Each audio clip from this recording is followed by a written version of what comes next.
কি জানো তুমি বাবু সম্পর্কে, বলো রাহাত। স্যার, আপনি আজকেই মাত্র জয়েন হয়েছেন। বাবু ভাই সম্পর্কে কিছু জানেন না, শুধু শুধু কেন নিজের হায়াত কমাতে চাইছেন? ও জাস্ট সেট আপ।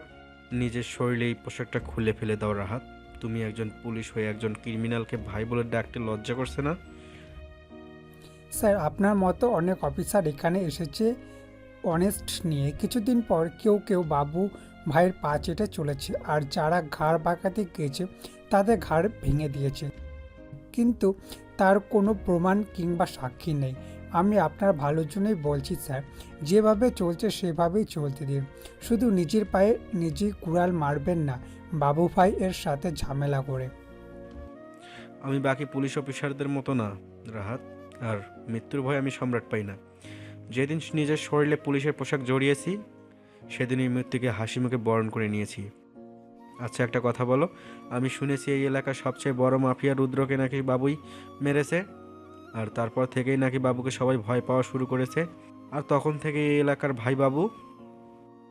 স্যার, আমি উড়ো খবর শুনেছি, তবে আজ পর্যন্ত রুদ্র খুনের কোনো প্রমাণ পাওয়া যায়নি, আর না তো কেউ দেখেছে রুদ্র কিভাবে মারা গেছে।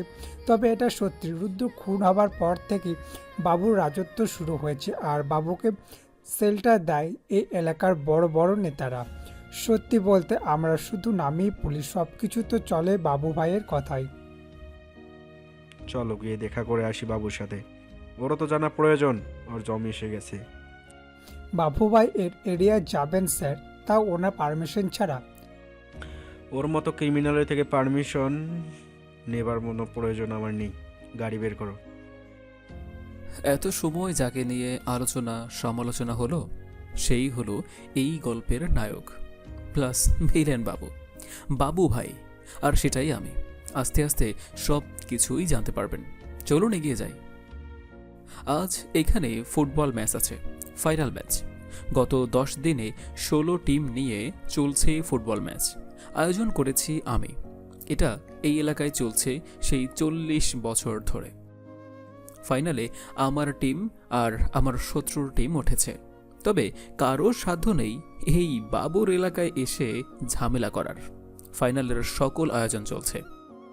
আমি একটা চেয়ারে বসে আছি, পায়ের উপর পা তুলে বসে আছি, মুখে জ্বলন্ত সিগারেট, পরনে কালো সাদা রঙের একটা শার্ট, আর নিচে সাদা রঙের একটা লুঙ্গি, হাতে স্বর্ণের তৈরি ব্যাসলাইট। সামনে অনেক ভিড় করে দাঁড়িয়ে আছে। হঠাৎ কানে ভেসে আসলো পুলিশের গাড়ির কেউ কেউ শব্দ। তখন মেজাজটাই গরম হয়ে গেল। এই কি হচ্ছে এখানে হুম? এত মানুষের ভিড় কেন? বাবুকে কোথায় গিয়ে বাবুকে ডেকে নিয়ে আয়। আরে এই অফিসার, কোথায় দাঁড়িয়ে আছিস তুই জানিস? আর বাবু ভাইয়ের নাম নিয়েছিস, তা আবার ইজ্জত ছাড়া। বাবু ভাই বল, বাবু ভাই। ক্রিমিনালকে এই সম্রাট ভাই বলে ডাকে না, গিয়ে ডেকে নিয়ে আয়, নয়তো আমি ঘাড় ধরে বের করে আনবো। এত সাহস তোর অফিসার, হ্যাঁ? তুই হয়তো জানিস না বাবু ভাই কে। শোন, এখনো সময় আছে, চলে যা এখান থেকে। বাবু ভাই আসলে নিজের পায়ে হেঁটে আর যেতে পারবি না। কিরে, এত চেঁচামেচি কেন? হ্যাঁ, আরে এই মাল আবার কে? আমার পারমিশন ছাড়া আমার এরিয়াতে পুলিশ? কিরে হাবিলদার, বলিসনি আমি কে? হুম, বলেছে তুই কে, আর আমি তোর মতো 2 টাকার মাস্তানকে ভয় পাই না। অফিস, আমি পুলিশকে প্রথম ভালো করেই বলি, চলে যা নিজের ভালো চাইলে। আমাকে হুমকি দিচ্ছিস তুই? আমার কাছে খবর আছে, এখানে ফুটবল খেলার নামে কোটি কোটি টাকার ব্যাটিং হয়। রকি অফিসার কি আজকেই হেমায়তপুর থেকে আসছে নাকি? শুনুন স্যার, বাবুর এরিয়ায় কোনো বেটিং হয় না। গত 40 বছর থেকে প্রতি বছর এখানে ফুটবল খেলার আয়োজন হয়। কোনো ইনলিগাল কাজ এই ফুটবল খেলায় হয় না। আপনাকে আমার কোনো শত্রুর পক্ষ থেকে হয়তো ভুল খবর দিয়ে আমার বিরুদ্ধে খেপিয়ে তুলেছে। শত্রু তারাই থাকে যে অপরাধ করে। এসব খেলা বন্ধ কর বাবু, নয়তো হাতে হাত করা পরিয়ে টেনে হেঁচড়ে থানায় নিয়ে যাব। এই, আমি তোর সাথে ভালো করে কথা বলছি, তুই শালা মাথায় উঠে বসে গেছিস একদম। আগামী 3 সেকেন্ডের মধ্যে এখান থেকে ফুট, নয়তো আজিমপুরে পাঠানোর ব্যবস্থা করে দেব। স্যার চলুন স্যার, আমাদের কোনো প্রমাণ নেই, অযথা ঝামেলা করে লাভ নেই। অফিসার আমার দিকে তাকিয়ে থাকতে থাকতেই গাড়িতে উঠে বসে। রাহাত গাড়ি স্টার্ট দিয়ে চলে যায়। আমি গিয়ে চেয়ারে বসি। রকি আমার সামনে এসে আস্তে করে কাশি দেয়। আমি মাথা তুলে রকির দিকে তাকাতেই রকি বলে, ভাই, আর একটু পর তো খেলা শুরু হবে, আপনি রেডি হবেন না? আমি তো রেডি হয়েই আছি। আমাদের প্লেয়াররা সবাই রেডি তো? জি ভাই, সবাই রেডি। তাইলে এবার চলেন, মাঠে যাই নাকি? রকিকে নিয়ে মাঠে চলে আসি। কিছু সময়ের মধ্যে খেলা শুরু হলো, আর প্রতিবারের মতো আমার টিম জয় হলো। এই নিয়ে টানা 10 বার আমার টিম চ্যাম্পিয়ন হয়েছে, আর সেটা খুব যত্ন করে লিখে রেখে দেওয়া হয়েছে। কিছু সময় পর চলে আসি বাসায়। রকি, আজকে খাবারের মেনু কি আছে? ভাই, আজকে ফুলটুসি আন্টি সেই স্বাদ করে গরুর মাংস ভুনা করেছে, সেটাই নিয়ে এসেছি। আমি ফ্রেশ হয়ে আসছি, সব কিছু রেডি কর। আর হ্যাঁ, যদি আমি আসার আগে পেটে একটা টুকরো যায় না, তাহলে কি করব তুই খুব ভালো করেই জানিস। রকি কিছু না বলে মাথা নাড়ে। আমি গিয়ে ফ্রেশ হয়ে নিই। এরপর রকিকে নিয়ে একসাথে খাবার খেয়ে নেই। বিকেল 4টা, ছাদে দাঁড়িয়ে আছি। রকি এসে বলল, ভাই, তোমার পারমিশন ছাড়া আমাদের এলাকায় নতুন মুরগি এসেছে। ওই যে টুম্পা কাকির বাসা আছে না, সেটাই উঠছে। আমাকে না জানিয়ে উঠে পড়েছে। চল তো কে বুঝিয়ে দিয়ে আসি বাবুকে না জানিয়ে বাবুর এরিয়ায় আসলে কি হয়। বলেই নিচে এসে বাইক নিয়ে চলে আসি টুম্পা কাকির বাসার সামনে। এসে দেখি ঘর গোছানো কাজ চলছে। 2টা ছেলে ঘরের জিনিসপত্র সাজিয়ে রাখছে। আমাকে দেখে ভয়ে পিছিয়ে যায়। একজন বয়স্ক মহিলা হাতে করে ঘড়ি নিয়ে এসে ছেলেটাকে বলে, এখনো দাঁড়িয়ে আছে কেন? আমি কিন্তু ফুলের টাকা দিব না। এই তোরা কারা? আমি তো শুধু তোদের দুজনকে বলেছি। যাও যাও, বের হয়ে যাও। এই আন্টি, কার সামনে দাঁড়িয়ে কথা বলছো জানো? কার পারমিশন নিয়ে তোমরা এই বাসায় এসেছো? এরিয়ায় থাকতে হলে বাবু ভাইয়ের অনুমতি লাগে, সেটা না জেনেই ঘর সাজানো শুরু করে দিয়েছো। নিজেদের অনেক বড় মস্তান মনে করো। চুপচাপ বের হও বলছি। এই বুড়ি, ভালো করে কথা বলছি বলে ভালো লাগছে না? হ্যাঁ, আমি কি করতে পারি দেখবি? আমি যদি বলি এই ঘড়িটা ভেঙে যাবে, তাই হবে।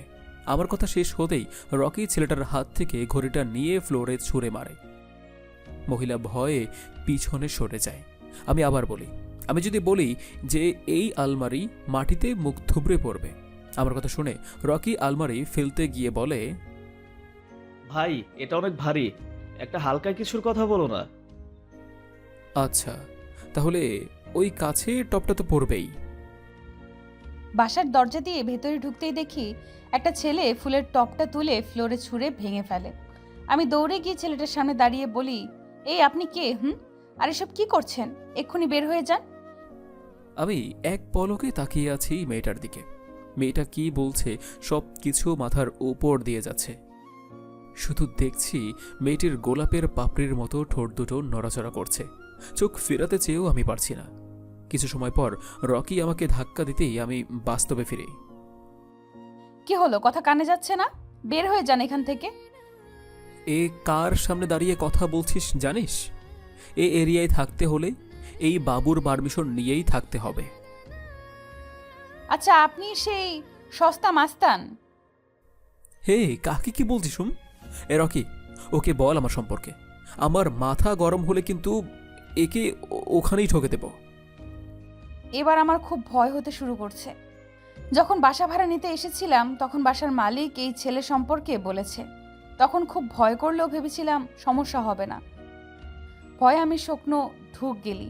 আব্বু ভয়ে পকেট থেকে টাকা বের করে দিয়ে দেয়। ছেলেটা টাকা হাতে নিয়ে আমার কিছুটা কাছে এসে বলে, প্রতি সপ্তাহে আমার পাওনাটা গিয়ে দিয়ে আসবে, আর তার জন্য সকল রকমের প্রোডাকশন থাকবে। এ রকি, চল। গুন্ডাটা চলে যায়। সোফায় মাথায় হাত রেখে বসে পড়ি। আম্মু আমার পাশে বসে মাথায় হাত রেখে বলে, তোকে আগে বলেছিলাম ওই ছেলের কথা। আম্মু বলেছে, কিন্তু তখন ভাবিনি এতটা ভয়ঙ্কর এই ছেলে। এই ছেলের সাথে ঝামেলা করা যাবে না, তাহলে খারাপ হবে। আর কিছু না বলে চুপচাপ সবকিছু গুছিয়ে রাখে। নিজের রুমে এসে শুয়ে আছি। ভাই রাত হয়ে যাচ্ছে তো, পানিগুলো তো আমাদের জন্য অপেক্ষা করছে, চলো। রকিকে নিয়ে চলে আসি বাসার ছাদে। বসে বসে দুজন মদ খেতে থাকে। অনেক সময় মদ খাওয়ার পর রকি বলে, ভাই তুমি কি প্রেমে পড়ে গেছো নাকি? হে হে, তোর নেশা হয়ে গেছে। আমি আর প্রেম কখনো সম্ভব না। তুমি যেভাবে মেয়েটাকে দেখছিলে তাতে করে আমি ঠিক বুঝেছি। এই, তুই বেশি বুঝে গেছিস। চুপচাপ খা, নয়তো ফোট এখান থেকে। আমাকে ধমক দিয়ে না হয় তুমি চুপ করিয়ে দিলে ভাই, কিন্তু তোমার চোখ কিন্তু ভাই সব কিছু বলে দিচ্ছে। রকিকে লাথি দিয়ে আমি একা একাই হাসতে থাকি। কখন ছাদেই ঘুমিয়ে যাই নিজেই জানি না। কাল থেকে আমরা রেস্টুরেন্টে কাজ শুরু করব, কি বলিস তুই? যত তাড়াতাড়ি শুরু করব ততই ভালো। কার থেকে ঋণ নিয়েছো সেটা মনে আছে নিশ্চয়ই? মনে আছে। আচ্ছা তুই থাক, আমি তোর আব্বুর কিছু লাগবে কিনা জিজ্ঞেস করে আসি। বলেই আম্মু চলে যায়। আমি বসে বসে ভাবছি কিভাবে কি করা যায়। হঠাৎ বাইরে বাইকের হর্ন বেজে ওঠে। দরজা খুলে দেখি কালকে সেই গুন্ডাটা। আজকে আবার কি চাই আপনার? কি রান্না হয়েছে তোমাদের বাসায়? নতুন মুরগি আমার এরিয়ায় আসলে আমাকে খাওয়াতে হয়। দেখুন, এখন কিন্তু আপনি বেশি বেশি করছেন। আপনি চাঁদা চেয়েছেন, সেটা আপনাকে দিয়েছি। এখন যা করছেন এটা বাড়াবাড়ি। চাঁদাবাজি আমি করি না। যেটা নিয়েছি ওটা তোমাদের প্রোডাকশন মানে। বেশি কথা আমার একদম পছন্দ না। শর্ত সামনে থেকে। বলেই আমাকে ধাক্কা দিয়ে সরিয়ে বাসার ভেতরে ঢুকে যায়। আমি পেছন পেছন গিয়ে দেখি কিচেনে গিয়ে সব কিছু খুলে খুলে দেখছে। রাগ হচ্ছে খুব, কিন্তু কিছু করতে পারছি না। চুপচাপ দাঁড়িয়ে দেখছি। রকি, গিয়ে প্লেট নিয়ে আয়। আর খুব ক্ষুধা পেয়েছে। এই কিউটি প্লেট কোথায় রাখা আছে বলো? আমি কিছু বলার আগে আম্মু হাত দিয়ে দেখিয়ে দেয়। আব্বু আম্মু দুজনেই খুব ভয় পেয়ে আছে। রকি গিয়ে 2টা প্লেট নিয়ে আসে। বাবু নিজের হাতে খাবার নিয়ে একটা চেয়ারে বসে পড়ে। রকিও খাবার নিয়ে দাঁড়িয়ে দাঁড়িয়ে খেতে থাকে। খাওয়া শেষে বাবুর আম্মুর সামনে গিয়ে বলে, খাবার খুব মজা হয়েছে।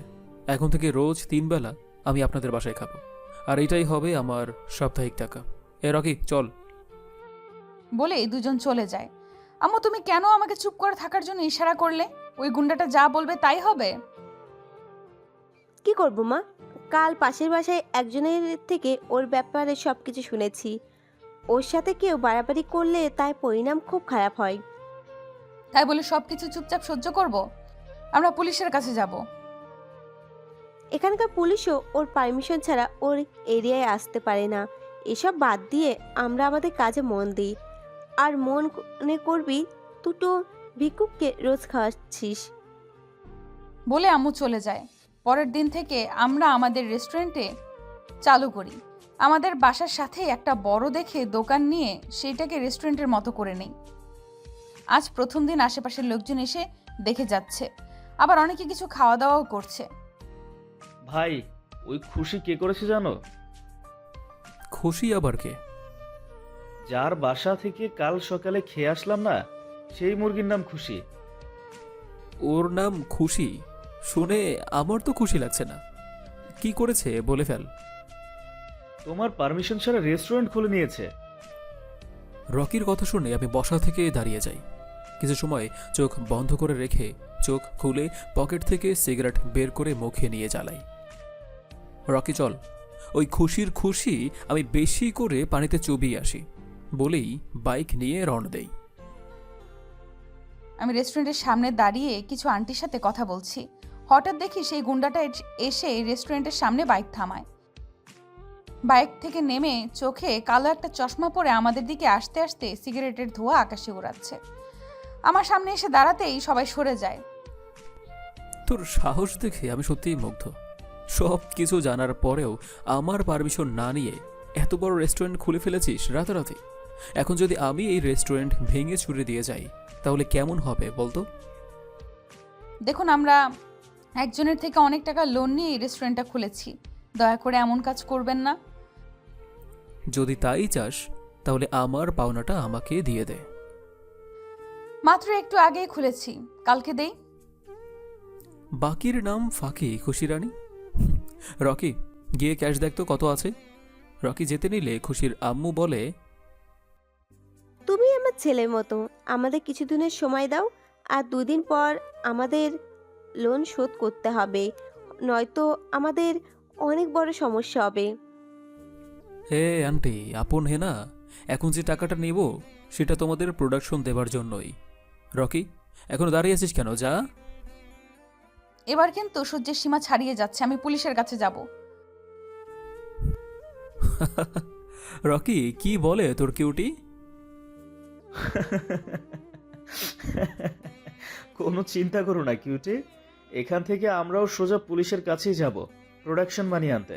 তোমার কষ্ট করতে হবে না, আমরাই তোমাকে পৌঁছে দিব। বলেই দুজন হাসতে থাকে।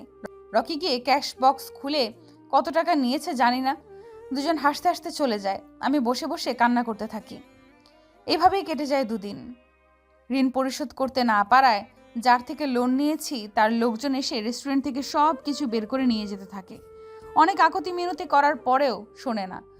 হঠাৎ একজন বাহির থেকে আমার সামনে এসে আছড়ে পড়ে। বাহিরে তাকিয়ে দেখি বাবু স্টাইল করে হেঁটে ভেতরে আসছে। সবাই বাবুকে দেখে ভয়ে সব কিছু রেখে দাঁড়িয়ে যায়। একজন বলে, বাবু ভাই, ওরা আমাদের বসের থেকে লোন নিয়েছে আর সময় মতো দিতে পারেনি, তাই এসব নিয়ে যাচ্ছি। আপনি শুধু শুধু ঝামেলা করবেন না। এই বাবু নিজের ওয়াদা কখনো ভোলে না। আমার এরিয়ায় কারো সাথে বাহিরের কেউ অন্যায় করতে পারে না। যদি হাত পা ঠিক রাখতে চাস তো চলে যা, আর নয়তো ঠিকানা হবে হসপিটালের বেড। ছেলেগুলো সবাই একসাথে বাবুকে মারতে গেলে বাবু এক এক করে সবাইকে মেরে বাইরে ফেলে দেয়। সবাই কোনো রকমে গাড়িতে উঠে চলে যায়। বাবু আমার কাছে এসে বলে, এইটাই হলো এই বাবুর প্রোডাকশন, বুঝেছ কিউটি? এই চলো রে। বলেই বাবু আর রকি চলে যায়। আমি মুচকি হেসে ভেতরে চলে আসি। যার থেকে লোন নিয়েছি সে রাতে কল করে বলে লোন পরিশোধ করতে হবে না। এইভাবেই কেটে যায় আরও কিছুদিন। স্যার, আপনি বাবু ভাইকে নিয়ে চিন্তা করা বন্ধ করে দিন, আমরা কিছুই করতে পারবো না ওর। রাহাত, বাবু নিজেকে যতই চালাক মনে করুক, ও কখনো না কখনো কোনো ভুল করবেই। আর আমিও সেদিন ওর অপেক্ষায় আছি, শুধু একটা সুযোগের অপেক্ষায় আছি। বাবুকে সেই ছোট থেকে দেখছি স্যার, ও কোনো কিছু করার আগে 1000বার ভাবে। আমার মনে হয় না আমরা ওর কিছু করতে পারবো। তুমি শুধু দেখতে থাকো আমি কি করি। বাবুকে সবার সামনে হাতে হাত করা পরিয়ে টেনে হিস্ট্রি নিয়ে আসবো। বিকেলে ছাদে দাঁড়িয়ে আছি, হঠাৎ পেছনে কারো আসার উপস্থিতি বুঝতে পেরে পিছনে তাকিয়ে দেখি খুশি দাঁড়িয়ে আছে। আরে, তুমি এখানে কেন? ধন্যবাদ দিতে এসেছি, আর সরি বলার জন্য। ধন্যবাদ কেন, আর সরি বা কেন? ধন্যবাদ আমাদের রেস্টুরেন্টটা বাঁচানোর জন্য, আর সরি তোমাকে ভুল বোঝার জন্য। ধন্যবাদের কারণটা বুঝেছি, কিন্তু সরির কারণটা ঠিক বুঝলাম না।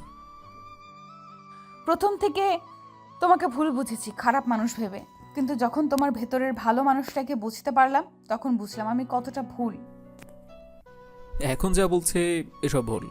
আমি ভালো মানুষ না, আমি সত্যিই খুব খারাপ মানুষ।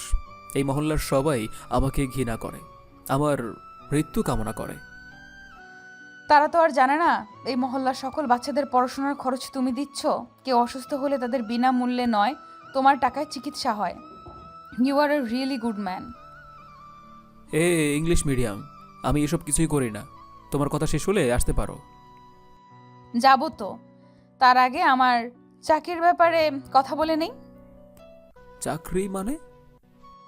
আবু রেস্টুরেন্ট চালাতে পারবে, আমি ঘরে বেকার বসে থাকার চেয়ে তোমার চাকরি করব, ঠিক আছে? আমার মতো গুন্ডার আন্ডারে চাকরি করবে তুমি? হ্যাঁ, লোকজন তোমাকে খারাপ বলবে। তাতে আমার কিছু যায় আসে না। তুমি আমাকে তোমার এখানে চাকরি দাও, তাতে করে তোমার প্রোডাকশন মানিও সেখান থেকে কেটে নিও। ভাই, দিয়ে দাও না চাকরি। কিউটি আমাদের রোজ রান্না করে খাওয়াতেও পারবে। এখানে ওখানে আর খেতে ভালো লাগে না ভাই।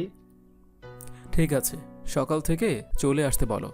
আরে ইংলিশ মিডিয়াম, ড্রেসের সাথে ওড়না দেয় বুক ঢেকে রাখতে, গলায় পেঁচিয়ে রাখার জন্য না। বলেই বাবু চলে যায়। আমি মুচকি হেসে ওড়না বুকে নিয়ে চলে আসি বাসায়। পরের দিন সকালে চলে আসি বাবুর বাসায়। এসে দেখি বাবু এখনো ঘুমিয়ে আছে। ঘুমের মধ্যে কতই না কিউট লাগছে। এখন বাবুকে দেখে কেউ বলবেও না যে ও মারামারি করতেও জানে। এক পলকে তাকিয়ে আছি বাবুর ঘুমন্ত মুখের পানে। হঠাৎ পেছন থেকে কাশির শব্দ শুনে পিছনে তাকাই। রকি দাঁড়িয়ে আছে আমার পিছনে, আমার দিকে তাকিয়ে চোখের ভ্রু নাচছে। কি এমন করে ভাইয়ের দিকে তাকিয়েছিলে কেন? কই না তো, আমি কোথায় তাকিয়েছিলাম? আমি তো মাত্রই আসলাম। তাই বুঝি? আমি তো সেই কখন থেকে দেখছি তুমি ভাইয়ের দিকে এক পলকে তাকিয়ে আছো। তুমি বেশি দেখেছো। বাবুকে ডেকে তোলো, কাজ করতে হবে না। আজ আমার চাকরির প্রথম দিন। হ্যাঁ তুলসী, তুমি গিয়ে রান্না করো। ভাই উঠেই যেন গরম গরম পরোটা আর ডিম ভাজি খেতে পারে, সাথে আমিও আর কি। ঠিক আছে, যাচ্ছি। সবকিছু আছে নাকি রান্নাঘর খালি? কি কি লাগবে তুমি লিখে দাও, আমি নিয়ে আসছি। আসলে কি বলো তো, আমরা তো কখনো আগে নিজেরা রান্না করে খাইনি, তাই ঘরে তেমন কিছু নেই। ঠিক আছে, লিখে দিচ্ছি। তবে হ্যাঁ, সব কিন্তু টাকা দিয়ে কিনে আনবে। আবার ভয় দেখিয়ে নিয়ে এসো না। বাবু ভাইয়ের থেকে টাকা নিবে? কার এত সাহস? এই সকাল সকাল এত হাউকাউ কিসের? আমার এত সুন্দর ঘুমের দিলি তো 12টা বাজিয়ে। সকাল 8টা বাজে এখন। এখন আর ভোর নেই। রকি, ওকে বলে দে আমি এত সকালে ঘুম থেকে উঠি না। আমার বলতে হবে কেন ভাই? তুমি বলেছো তো, ও তো শুনেছে। আমার মুখে মুখে তর্ক করছিস? দাঁড়া, তোকে আজকে আমি। বলেই বাবু শোয়া থেকে উঠে যায়। রকিকে ধরার জন্যে দৌড়ে দিলে রকিও দৌড় দেয়। বাড়ির বারান্দায় দুজন ছোটাছুটি করছে। একটু পরে বাবু রকিকে ধরে ফেলে। রকিকে উধুম কেলাতে থাকে। ভাই আমাকে পরে মাইরো, আগে তোমার ইজ্জত বাঁচাও। মানে কি? কার এত বড় সাহস যে আমার ইজ্জত নিয়ে খেলবে? ভাই তুমি শুধু একটা শর্টস পরে আছো, আর এখানে একটা মেয়েও আছে। রকির কথা শুনে বাবু নিচের দিকে তাকায়। পরনে একটা শর্ট প্যান্ট ছাড়া কিছুই নেই। আমি বাবু এক দৌড়ে রুমে চলে যাই। আমি উল্টো দিকে ঘুরে দাঁড়িয়ে আছি। রুমে এসে তাড়াতাড়ি ড্রেস পরে নেই। ফ্রেশ হয়ে কিছু সময় পর রুম থেকে বের হয়ে দেখি রকি আর খুশি কেউই নেই। কিচেনে শব্দ শুনে সেই দিকে এগিয়ে যাই।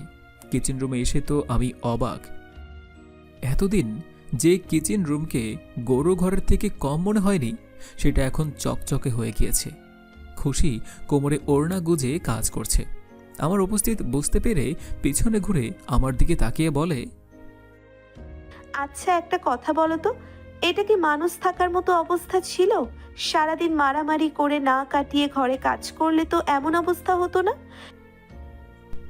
আমি তো আর রান্না করি না, ওই মাঝে মাঝে রকি এটা ওটা ভেজে নিয়ে যায় ওখান থেকে।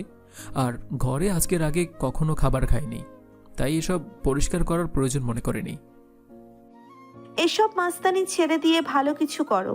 তুমি কি মনে করো মানুষ তোমাকে সম্মান করে চাঁদার টাকা দিয়ে যায়? এটা ভেবে থাকলে তুমি ভুল ভাবছো। তোমাকে ভয় পায় বলে চাঁদা দেয়, আর তুমি চলে আসার সাথে সাথেই তোমার মৃত্যু কামনা করে। ভয় দিয়ে নয়, মানুষ মন জয় করো ভালোবাসা দিয়ে।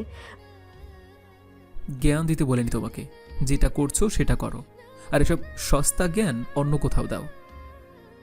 বলেই বাবু চলে যায়। আমি মুচকি হেসে মনে মনে বলি, তুমি আমাকে যতই অপমান করো না কেন, আমি তোমার ভিতরের ভালো মানুষটাকে ঠিকই বের করে আনবো। বাবু ভাইকে বাবু তৈরি করবই। এই যে নাও, তুমি যা যা আনতে বলছিলা সবকিছু এখানে আছে, তাড়াতাড়ি করো, খুব ক্ষুধা পেয়েছে তো। আচ্ছা ভাইয়া, তুমি গিয়ে ফ্রেশ হও, আমি রান্না করে নিচ্ছি। আচ্ছা তুমি আমাকে ভাইয়া বলো, কিন্তু বাবু ভাইকে কেন ভাইয়া বলো না?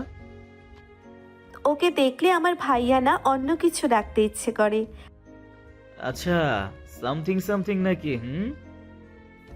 আমি কিচেন থেকে কিছুটা দূরে দাঁড়িয়েছিলাম। রকি আর খুশির সব কথাই শুনছিলাম। শেষের কথাটা ঠিক হজম হলো না। আচ্ছা, খুশি তো অনেক ভালো একটা মেয়ে, আমার মতো একজন খারাপ ছেলের কাছে কি পাওয়ার আশা করছে ও? আর কিছুদিন বাবু, তারপর তোর ঠিকানা হবে জেলের চার দেয়ালে। তোর জন্য আমি যা যা হারিয়েছি তা আমি তোর থেকে সুদে আসলে উসুল করব। তোর জীবনকে যদি আমি নরক না করে দিয়েছি, আমার নামও সম্রাট না। কি রে, এত লেট করে আসলি কেন? এতবার না করার পরে তুই কেন ওই গুঞ্জার ওইখানে কাজ করতে গেলে বুঝলাম না। আমাদের রেস্টুরেন্টে বসলে তো একজন লোক কম লাগতো। আম্মু, আমার মন বলে বাবু ইচ্ছে করে খারাপ হয়নি। হয়তো বাবুর খারাপ হবার পিছনে কোনো না কোনো কারণ আছে। তুই হঠাৎ ওই মস্তানটার পক্ষ নিয়ে কথা বলতিস যে? সত্যি করে বল তো, কাহিনী কি? তুমি না বলো আম্মু, তুমি আমার চোখ দেখলে সব কিছু বুঝে যাও, তাহলে এখন কেন বুঝতে পারছো না? সব কিছু বুঝতে পারছি। একটা কথা মনে রাখিস, মা সমাজ বলে একটা কথা আছে, আর আমাদের সমাজের মানুষকে নিয়েই থাকতে হবে। কোন সমাজের মানুষের কথা বলছো আম্মু? তুমি মারা গেলে এই মানুষগুলো তোমার খরচ খেতে আসবে, তোমার জন্য আফসোস করবে না, বলবে ভাই আর একটু মাংস দেন না। সেই মানুষকে নিয়ে আমি ভাবতে চাই না। খুশি আমাকে আর কিছুই বলার সুযোগ না দিয়ে চলে যায় ওর রুমে।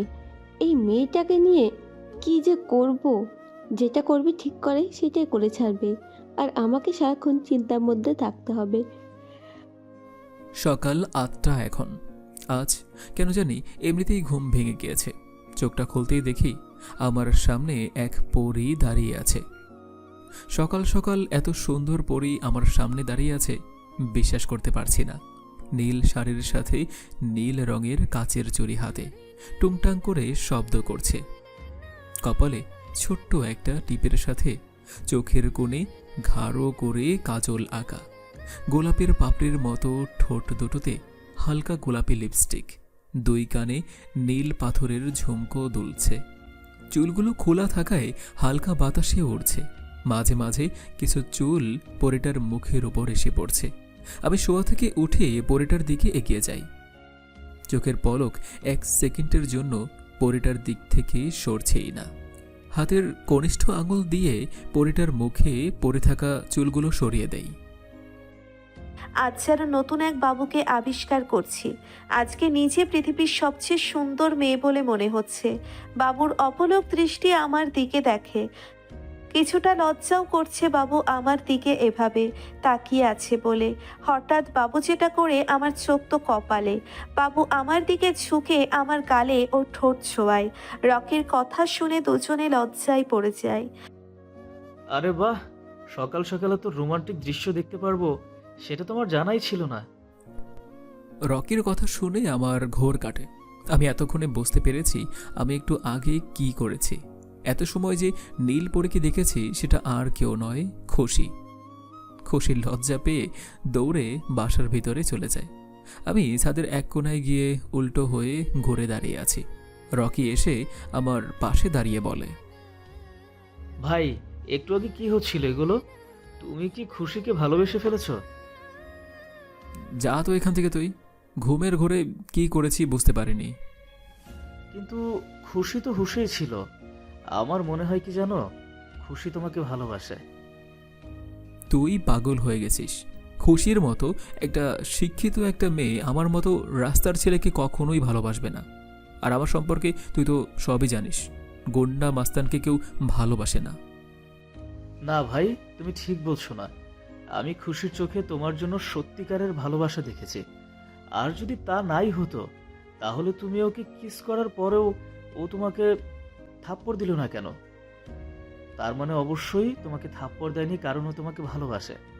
আমি বলি কি, তুমি খুশিকে তোমার মনের সবগুলো কথা বলে দাও। যদি ওর হাত জোরে আমার গালে এসে পড়ে? একা কোথাও গিয়ে প্রপোজ করো, থাপ্পড় দিলেও কেউ দেখবে না। সেই কখন থেকে বুকের বাম পাশে হাত রেখে আছি। বুকের মধ্যে ধুকপুক করেই চলেছে। এখনো মনে হচ্ছে বাবু আমার সামনেই দাঁড়িয়ে আছে, আর ওর ছোঁয়া এখনো আমি অনুভব করছি। বড় বড় নিঃশ্বাস নিতে ব্যস্ত। কিছু সময় পর কিচেনে চলে আসি নাস্তা বানানোর জন্য। কিছু সময় পর ওয়াশরুমে এসে ফ্রেশ হয়ে রুমে এসে চেঞ্জ করে নেই। খুশি এসে খাবার জন্য ডাকে। 3 জন একসাথে নাস্তা করে নেই। হঠাৎ খুশির মোবাইলটা বেজে ওঠে। খুশি উঠে বাইরে চলে যায়। কি হয়েছে আম্মু? এখন করলে যে আমি তো একটু আগেই আসলাম। বাসায় আসতে হবে তোকে এখন। কি হচ্ছে আম্মু? আব্বু ঠিক আছে তো? আমরা সবাই ঠিক আছি, একজন লোক এসেছে তোর সাথে কথা বলতে চাই, তুই চলে আয় এখনই। আচ্ছা আমি আসছি বলেই কল কেটে রুমে চলে আসি। কে কল করেছিল? কোনো সমস্যা? আম্মু কল করেছিল, আমাকে এখন বাসায় যেতে বলেছে। ঠিক আছে চলো, আমি তোমাকে পৌঁছে দিয়ে আসছি। আরে না না, তোমার কষ্ট করতে হবে না, আমি একাই যেতে পারবো। ভাবি, ভাইয়ের কোনো কাজ নেই, সমস্যা হবে না। রকির মুখে ভাবি শুনে খুশি লজ্জায় লাল হয়ে যাচ্ছে। রকি আমার দিকে তাকিয়ে মুচকি হাসছে। খুশি আর কিছু না বলে আমার সাথে বাসা থেকে বের হয়। তারপর বাইকের পিছনে বসে আমার কাঁধে হাত রেখে বসে। আমি বাইক স্টার্ট দিয়ে চালাতে থাকি। কিছু সময়ের মধ্যে চলে আসি খুশিদের বাসায়। খুশি বাইক থেকে নেমে বলে, বাসার ভিতরে আসো। এখন থাক, পরে আসবো।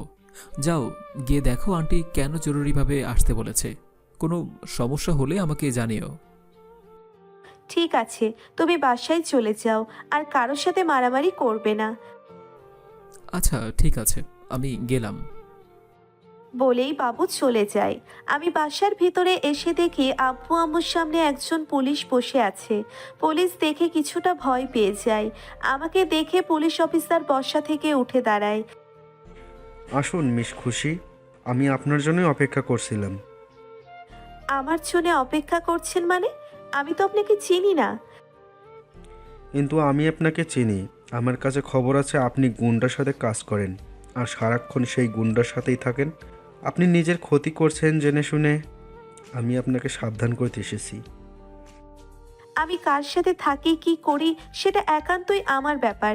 সেটা নিয়ে আপনার কোনো সমস্যা হবার কোনো কারণ আমি দেখছি না।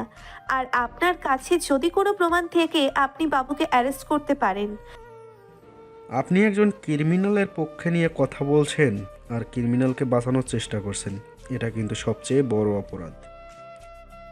আমি আপনাকে বলছি তো, যদি আপনার কাছে কোনো প্রমাণ বা কিছু থেকে থাকে তাহলে বাবুকে অ্যারেস্ট করুন। আপনার ভালোর জন্য আপনাকে সমাধান করতে এসেছিলাম, কিন্তু আপনি যখন নিজের ক্ষতি করবেন ঠিক করেছেন। আমি আর কি করতে পারি? তবে একটা কথা মাথায় রাখবেন, আমার পিস্তলের গুলিতে শুধু বাবুর নামই লেখা আছে। কষ্ট পেতে না চাইলে ওর বিরুদ্ধে আমাদের প্রমাণ খুঁজে বের করে দিন। আপনি এখন আসতে পারেন। নিজের ভালো আমি নিজেই বুঝি, আপনার থেকে শিখতে হবে না আমার। অফিসার আমাকে চোখ দেখিয়ে চলে যায়। আম্মু কিছু বলবে তার আগেই আমি রুমে চলে আসি। খুব রাগ হচ্ছে পুলিশ অফিসারের ওপর। মানুষ শুধু খারাপ দিকটাই কেন দেখে, ভালো দিকটাকে কেন দেখতে চায় না? কি হয়েছে ভাই, সবকিছু ঠিক আছে তো?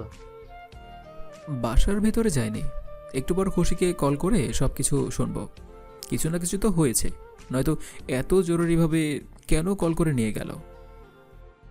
আচ্ছা, এখন কি বাইরে যাবা নাকি? খুশিকে ভালোবাসি বলার আগে নিজেকে এই অন্ধকার জগৎ থেকে বের করে নিয়ে আসতে হবে। অন্ধকার জগতের মানুষ হয়ে আর বাঁচতে চাই না, আর সেই জীবনের সাথে খুশিকে জড়াতেও চাই না। সব কিছু বাদ দিয়ে ভালো মানুষ হতে হবে। আমরা তো কোনো কাজই জানি না ভাই, তাহলে চলবে কিভাবে আমাদের? কোনো একটা ব্যবস্থা তো হবেই। আর কিছু বলতে যাব তার আগেই মোবাইলটা বেজে ওঠে। মোবাইল হাতে নিয়ে দেখি আননোন নাম্বার। কল রিসিভ করতেই ওপাশ থেকে বলে ওঠে, হ্যালো আমার শিকার। কে তুই? তোর জম এই পৃথিবী থেকে তোর নাম নিশানা মুছে দেবার জন্য বেঁচে আছে। এই বাবুর নাম নিশানা মুছে দিবে এমন ছেলেকে আজ পর্যন্ত কোনো মা জন্মই দেয়নি। নিজের আয়ু কমাতে না চাইলে মায়ের ছেলে মায়ের কোলে ফিরে যা। সময় হলেই ঠিকই বুঝতে পারবি কার কোথায় যাবার সময় হয়েছে। নিজের নামের কাফনটা বুকিং দিয়ে রাখ।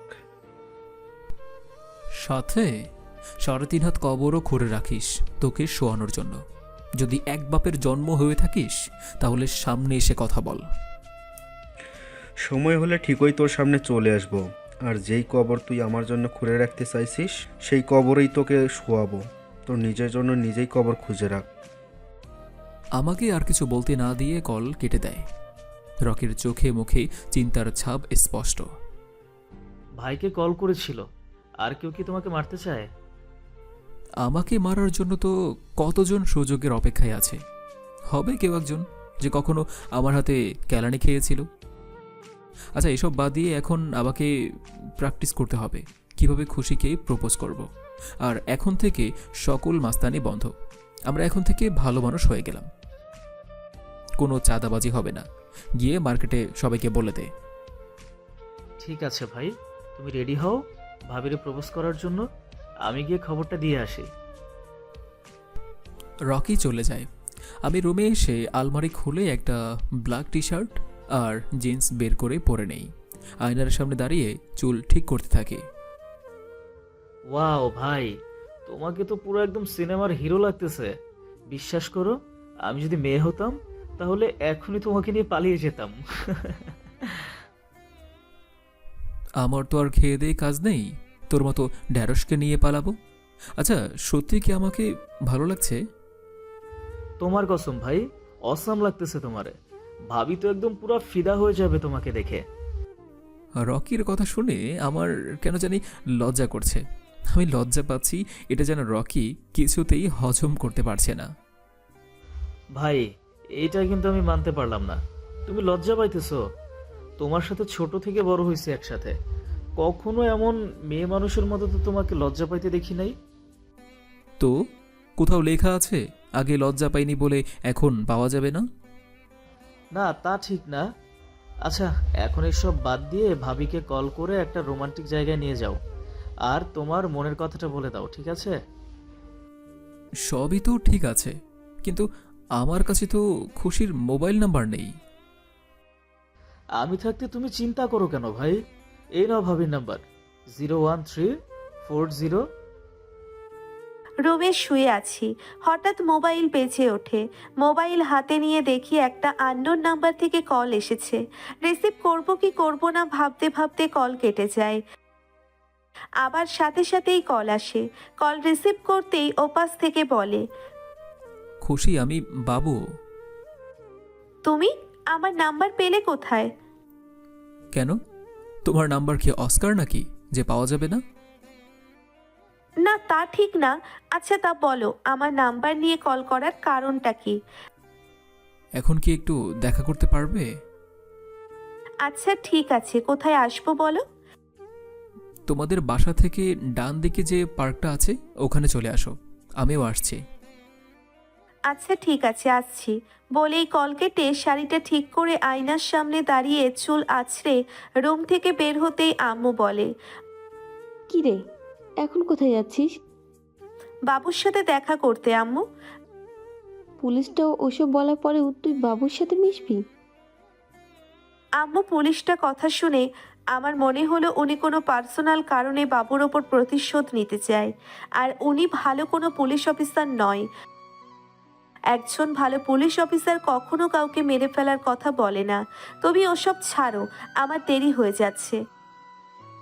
ভালো খারাপ কোনো কথা নয় খুশি। আমি যতটুকু তোকে বুঝতে পারছি, তুই বাবুর সাথে সারাজীবন থাকার চিন্তা ভাবনা করছিস। আর ওই পুলিশ যা বলেছে, যদি সত্যি সত্যিই তাই করে? তুমি ওসব নিয়ে চিন্তা করো না তো আম্মু। একটা কথা সব সময় মনে রাখবে, মেঘ যতটা গর্জে বৃষ্টি কিন্তু ততটা আসে না। আমি চাই এখন।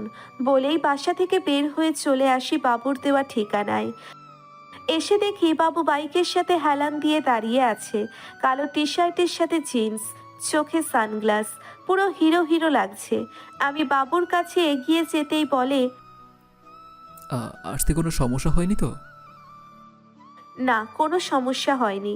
হঠাৎ এখানে আসতে বললে যে? আসলে তোমাকে কিছু বলতে চাই, তাই এখানে আসতে বললাম। বলো, কি বলতে চাও? আসলে এর আগে কখনো কাউকে এসব বলিনি তো, তাই কিভাবে বলতে হয় ঠিক জানি না, আর হাত পাও কাঁপছে। বলতে না চাইলে থাক, পরে যখন তোমার হাত পা কাঁপবে না তখন বলো। আরে না না, তেমন কিছু না, আজকেই বলবো, আর এখনই। তাহলে বলে ফেলো। শূন্য বিকেলে পূর্ণতা তুমি, তোমার হাসিতে মুগ্ধ আমি। জানি না কখন কিভাবে অন্ধকারে ছড়িয়ে দিলে আলো। ভালোবাসা কখনো আমার জীবনে আসবে আমি সেটা স্বপ্নেও মনে আনিনি। কাউকে নিজের থেকে বেশি ভালোবাসবো এটাও বিশ্বাস হয়নি। তবে তুমি আমার জীবনে আসার পর থেকে জানি না কিভাবে বদলাতে শুরু করেছি। কখনো কেউ তোমার মতো বলেনি সব কিছু ছেড়ে দিয়ে ভালো হয়ে যেতে। কেউ চোখে আঙুল দিয়ে দেখিয়ে দেয়নি আমি যেটা করছি সেটা ভুল। সঠিক রাস্তায় কখনো কেউ দেখায়নি আমাকে। আর তাই বাকিটা জীবন তোমার মতো করে তোমার সাথে পথ চলতে চাই। আই লাভ ইউ খুশি। কি বললে? আবার বলো শেষের কথাটা। আরে বলেছি আই লাভ ইউ, মানে আমি তোমাকে ভালোবাসি আর তুমি আমাকে ভালোবাসো জানি। দেখো, যদি আমার ধারণা ভুল হয় তবে সোজাসুজি বলে দাও। আমি একটুও রাগ করব না। আগে যেভাবে চলেছে এখনো সেভাবেই চলবে। আচ্ছা, শুধু কি নিজেই বলবে নাকি আমাকে বলতে দিবে কিছু? তুমি আমাকে প্রপোজ করেছো তখন আমি চুপ ছিলাম, এখন আমি হ্যাঁ না যেটাই বলবো সেটাও তুমি চুপ করে শোনো। ঠিক আছে, বলো কি বলবে। তবে যাই বলবে একটু ভেবে বলো, কেমন? কি বলবে খুশি? বদলাবে কি বাবুর জীবন, নাকি সেই অন্ধকারের পথেই থাকবে বাবুর জীবন? কোন দিকে মোড় নিচ্ছে বাবু আর খুশির ভালোবাসা জানতে হলে অবশ্যই পরের পর্বের জন্য অপেক্ষা করুন। আজকে আসছি, সবাই ভালো থাকুন। এখন থেকে আবার নিয়মিত নতুন নতুন গল্প পাবেন। আমাদের রাইটার্স ইজ ব্যাক। তাড়াতাড়ি চোখের বালি অফিসিয়াল চ্যানেলটা সাবস্ক্রাইব করে ফেলুন। আমিও তোমাকে ভালোবাসবো, তবে আমার কিছু শর্ত আছে। ঠিক আছে, বলো কি শর্ত আছে তোমার? এসব মাস্তানি করতে পারবে না, সবকিছু ছেড়ে দিয়ে সৎ পথে টাকা আয় করতে হবে। এখন সৎ আর অনেস্ট মানুষ হয়ে বাঁচতে হবে, আর আমাকে অনেক ভালোবাসতে হবে। কখনো আমাকে ছেড়ে যেতে পারবে না। আর আজ এখন এই মুহূর্তে আমাকে কাজী অফিসে নিয়ে বিয়ে করতে হবে। যদি রাজি থাকো তাহলে বলো, নয়তো দুজন উল্টো পথে হাঁটো। আমি তোমার সব শর্তে রাজি। আর বিয়ে কাজী অফিসে কেন? চলো তোমার বাসায় করব। তোমার আব্বু আম্মুকে না জানিয়ে বিয়ে করলে তারা কষ্ট পাবে। আর আমার তো রকি ছাড়া পৃথিবীতে কেউ নেই। ওকে রেখে একা একা বিয়ে করলে ও অনেক কষ্ট পাবে। ঠিক আছে, আমাকে বাসায় পৌঁছে দিয়ে তুমি রকি আর কাজীকে নিয়ে আসো। আমি বাসায় গিয়ে সবকিছু বলছি আব্বু আম্মুকে। আমি ঠিক আছে বলে খুশিকে নিয়ে বাইকে করে খুশিদের বাসায় চলে আসি। খুশিকে নামিয়ে দিয়ে চলে আসি বাসায়।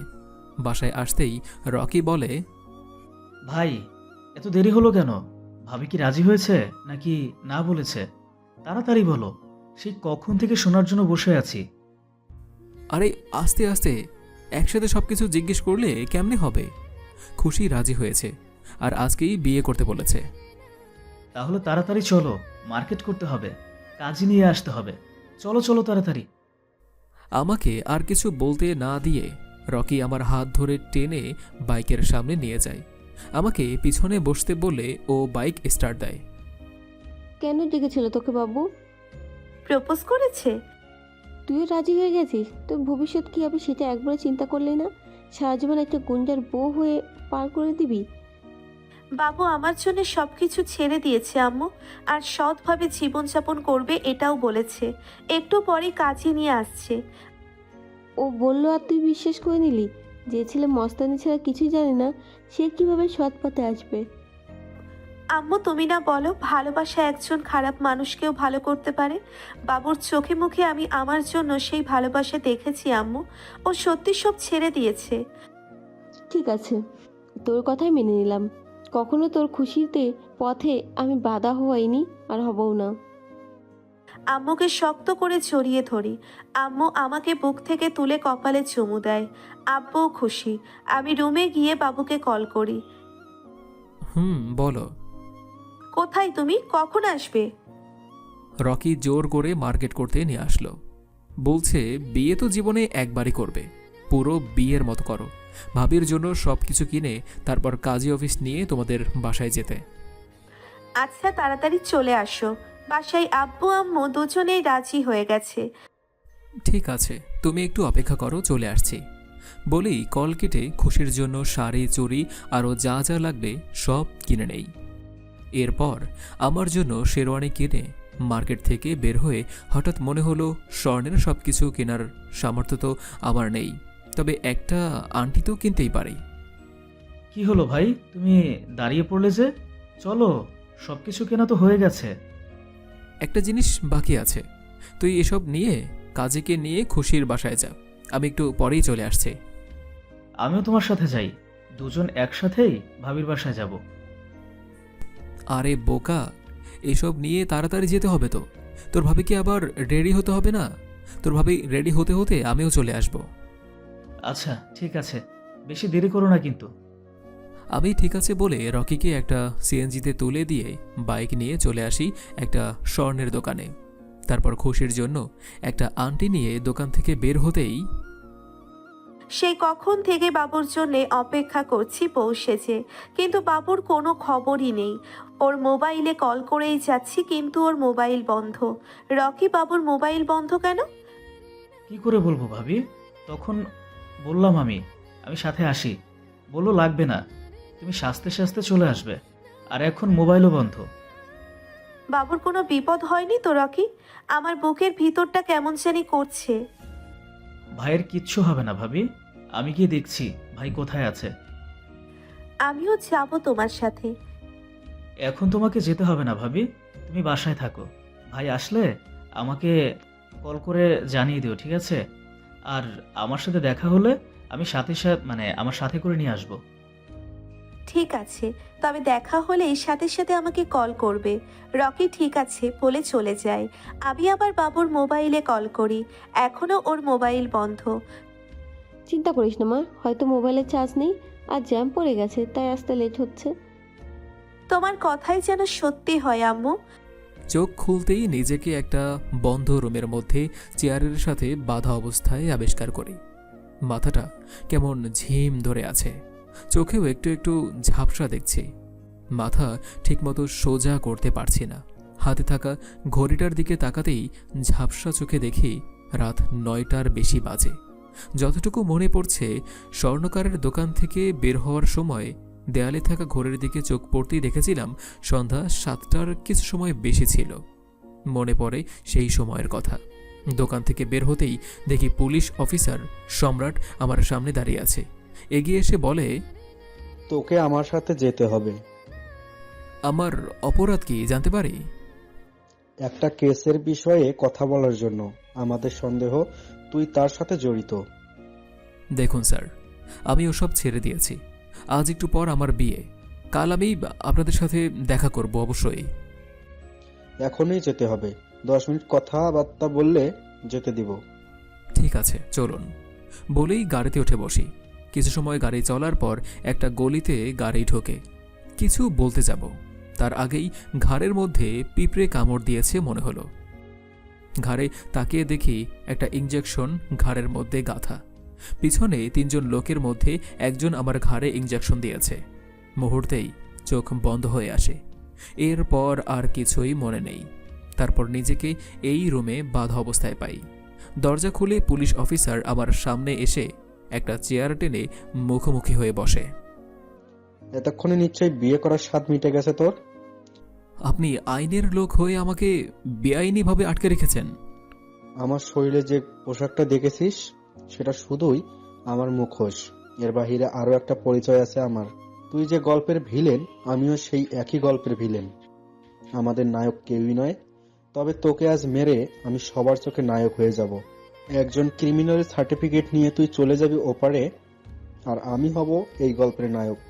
তোকে আমার আসল রূপটা এই জন্যই দেখালাম, কারণ তুই আর কিছু সময়ের মেহমান এই পৃথিবীতে। আমাকে মারার কারণটা তো জানতে পারি? অবশ্যই কারণ বলবো তোকে। গল্পের শুরু থেকে আমি তোকে কারণ আসতেই, কারণটা না বললে পাবলিক বুঝবে কি করে সবটা। মনে করে দেখ, আজ থেকে 2 বছর আগের কথা। সুমন নামে একটা ছেলেকে তুই নিজ হাতে খুন করেছিলি।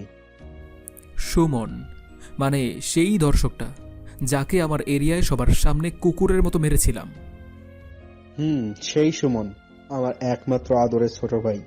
আমি তখন পুলিশ ট্রেনিং এ ছিলাম। এসে সবকিছু শুনে ইচ্ছে তো হয়েছিল তোর বুকটাকে ছুরির আঘাতে ছিদ্র করে দেই, কিন্তু পুলিশ হয়ে গিয়েছিলাম তাই পারিনি। আর পুলিশ হয়েও তোকে শাস্তি দিতে পারিনি, কারণ তোর বিরুদ্ধে কেউ সাক্ষী দিতেও ভয় পেত, তাই পুলিশওয়ালা গুন্ডা হতেই হলো।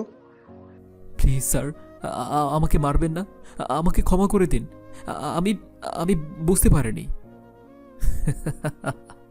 কি মনে করেছিস আমি এসব বলবো? আরে তুই তো পুরুষের কাতারেই পড়িস না, কাপুরুষের মতো পিছন থেকে আঘাত করেছিস। যদি সত্যিকারের পুরুষ হতি তাহলে সামনাসামনি মোকাবেলা করতেই। মারতে হলে মেরে দে, শুধু শুধু সময় নষ্ট করিস না। মারবো তো তোকে। বলেই সম্রাট আমার মুখে ইচ্ছে মতো মারতে থাকে। বুকে লাথি দিতেই চেয়ার সহ পড়ে যাই। আমার কলার ধরে টেনে তোলে, ছুরি দিয়ে আমার হাতে ইচ্ছে মতো আঘাত করে। আমি ফ্লোরে বসে পড়ি। আমার মুখ বেঁধে টেনে নিয়ে গাড়িতে তোলে। চোখের সামনে খুশির হাসি মাখা মুখটা বারবার ভেসে উঠছে। যত অন্যায় করেছি সব কিছু মনে পড়ছে। কিছু সময়ের মধ্যে চলে আসে একটা পাহাড়ের ওপর। টেনে গাড়ি থেকে নামিয়ে পাহাড়ের কিনারায় দাঁড় করায়। পিছনে তাকিয়ে দেখি নিচে পানি। ঝাঁপ দিব ভাবতেই সম্রাট পিস্তলে থাকা গুলি আমার বুকে বসিয়ে দেয়। পরপর 3টা গুলি করে। আমি পিছনে পড়ে যাই। রাত 12টা বাজে। হঠাৎ টিভিতে নিউজ চলছে, পুলিশ অফিসার সম্রাটের হাতে ক্রিমিনাল বাবু ভাই নিহত। নিউজটা দেখে আমার পুরো পৃথিবী থমকে যায়। পাথর হয়ে বসে পড়ি। আম্মু এসে আমাকে তাড়াতাড়ি ধরে। রকি বাচ্চাদের মতো হাউমাউ করে কান্না করছে। আমি কতবার বললাম আমি সাথে যাব, আমি সাথে যাব। যদি আমাকে সাথে নিত তাহলে ভাইকে গুলি ছোঁয়ার আগে আমি আমার বুকটা পেতে দিতাম। After 6 months. আম্মু, আমি মার্কেটে যাচ্ছি, তোমার কিছু লাগবে? তাড়াতাড়ি চলে আসিস, রাস্তাঘাটের অবস্থা ভালো না। আচ্ছা, তুমি চিন্তা করো না। রকি চলো বলেই রকিকে নিয়ে চলে আসি মার্কেটে। রকির বিয়ের জন্য মার্কেট করতে যাচ্ছি। রকি আমার বড় ভাই হয়েই আমাদের সাথে থাকে। আমার একটা কাজিন ছোঁয়ার সাথে রকির বিয়ে হচ্ছে। আম্মু কয়েকবার বিয়ের কথা বলেছে, কিন্তু বাবুর জায়গা কখনো কাউকে দিতে পারবো না, তাই বিয়ের বাঁধনে নিজেকে আটকাতে চাইনি। আর বাবুর স্মৃতি সব জায়গায় মিশে আছে। আমার কষ্ট হতো বলে আব্বু আম্মু অন্য জায়গায় চলে এসেছে। আচ্ছা খুশি, ছোঁয়ার জন্য কি নিব? বিয়ের দিন কি পরবে? বেনারসি নাকি লেহেঙ্গা? তুমি তোমার বউয়ের জন্য কি নিবে সেটা তো তোমার জানার কথা ভাইয়া। আমার পছন্দ কতটা বাজে তুই জানিস না? তুই একটা কাজ কর না, ছোঁয়াকে কল করে জিজ্ঞেস করে নে। আমি মুচকি হেসে ছোঁয়াকে কল করি। ছোঁয়াকে জিজ্ঞেস করি বিয়ের দিন কি পরবে। ছোঁয়া বলে রকি ভাইয়া যেটা পছন্দ করে দিবে সেটা। আমি ভাইয়াকে বলি, ভাইয়া বলে আমাকে পছন্দ করে দিতে। মার্কেটে এসে বিয়ের সব কিছু কেনাকাটা করে নিই। মার্কেট থেকে বের হতেই আমি থমকে যাই। আমার সামনে দিয়ে বাবু হেঁটে যাচ্ছে। বাবুর সাথে একটা মেয়ে, দুজন হাত ধরে হাঁটছে। ভাইয়া দেখো বাবু। বাবু ভাই কোথায়? ভাইয়াকে দেখাতে গেলে দেখি বাবু সামনে নেই। ভাইয়া এখানেই ছিল, সাথে একটা মেয়েও ছিল। তুই হয়তো ভুল দেখেছিস, বাবু ভাই মারা গেছে। পুলিশ অফিসার নিজের হাতে মেরেছে।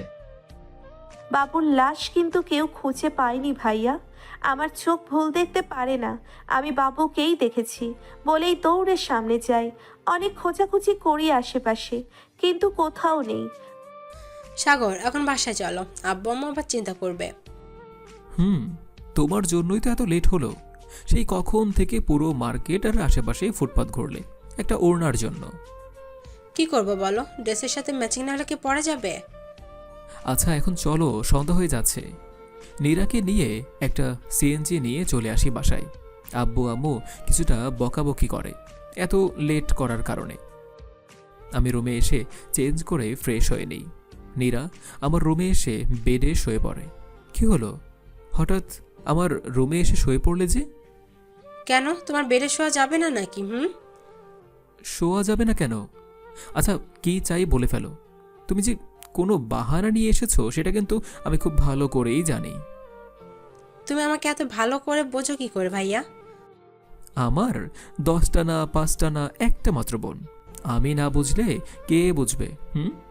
কি চাই বলে ফেলো। আমার বান্ধবী মীরাকে তুমি চিনো? চিনি, কেন, মীরার আবার কি হয়েছে? মীরাকে আমার খুব পছন্দ, আমার ভাবি করতে চাই।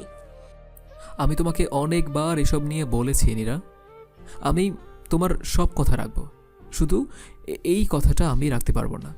দয়া করে আমাকে এসব বলো না নীরা। কিন্তু কেন ভাইয়া, তুমি বিয়ের কথা শুনলে এমন কেন হয়ে যাও?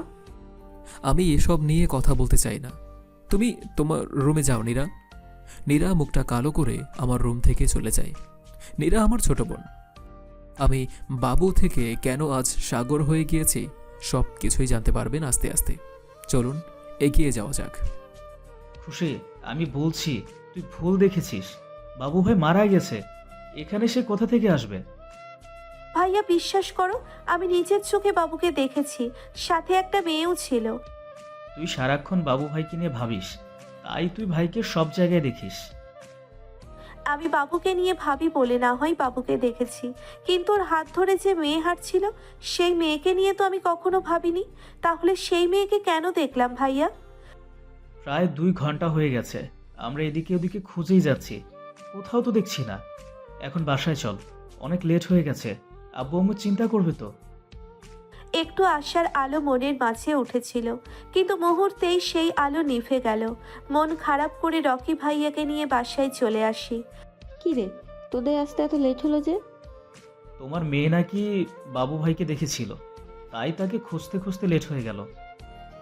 বাবু তো মারা গেছে, তাহলে বাবুকে কিভাবে দেখলো? খুশি, রকি কি বলছে? আম্মু, তোমার মেয়ে পুরো পাগল হয়ে গেছে, ও নাকি বাবু ভাইকে দেখেছে। তোমার মেয়েকে আমি কিছুতে বোঝাতেই পারছি না যে মারা গেছে সে আবার কখনো কিভাবে ফিরে আসবে। তোমরা যে চাই বলো আম্মু, আমার মন বলছে বাবু বেঁচে আছে, আর আমার বিশ্বাস সত্যি হবে, তোমরা দেখে নিও। বলেই আমি চলে আসি রুমে। রকি খুশি কথা শুনে মনে হচ্ছে না ও মিথ্যা বলছে। তুই কোথায় গিয়েছিলি যখন খুশি বাবুকে দেখেছে? আমি সাথেই ছিলাম আম্মু, কিন্তু মোবাইলে কথা বলায় ব্যস্ত ছিলাম, তাই সামনে দেখিনি।